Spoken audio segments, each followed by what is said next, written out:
Headline. মুর্শিদাবাদের জঙ্গিপুরে এখন সম্পূর্ণ শান্ত পরিস্থিতি। রামনবমীর সংঘর্ষের পর কড়া নজরদারি প্রশাসনের। মুর্শিদাবাদ জেলার জঙ্গিপুর এলাকায় আজ ১ এপ্রিল ২০২৬ পরিস্থিতি সম্পূর্ণ শান্ত রয়েছে। প্রশাসনের কড়া নজরদারি ও টহলের মধ্যে স্বাভাবিকতার দিকে ফিরছে জনজীবন। গত ২৭ মার্চ শুক্রবার রামনবমীর মিছিলকে কেন্দ্র করে রঘুনাথগঞ্জ এবং জঙ্গিপুরের ফুলতলা ট্রাফিক মোড় সহ একাধিক এলাকায় দুই গোষ্ঠীর মধ্যে ব্যাপক সংঘর্ষের ঘটনা ঘটে। ইট বৃষ্টি, ভাঙচুর, লুটপাট এবং অগ্নিসংযোগে উত্তপ্ত হয়ে ওঠে পরিস্থিতি।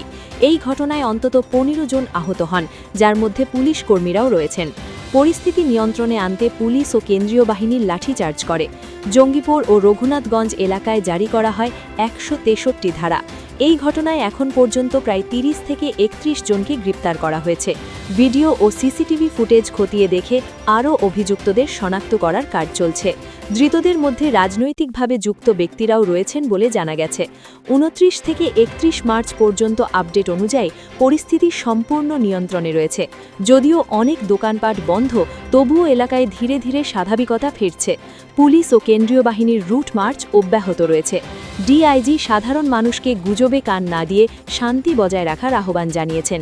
এদিকে পশ্চিমবঙ্গ বিধানসভা নির্বাচন সামনে রেখে এই ঘটনার রাজনৈতিক প্রতিক্রিয়াও শুরু হয়েছে। বিজেপি এই ঘটনাকে পূর্ব পরিকল্পিত বলে অভিযোগ করেছে। অন্যদিকে তৃণমূল শান্তি বজায় রাখার আবেদন জানিয়েছে।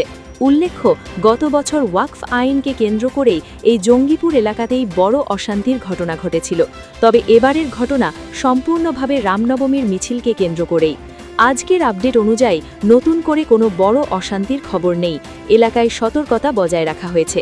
সর্বশেষ আপডেটের জন্য স্থানীয় সংবাদ মাধ্যমের ওপর নজর রাখার পরামর্শ দেওয়া হচ্ছে।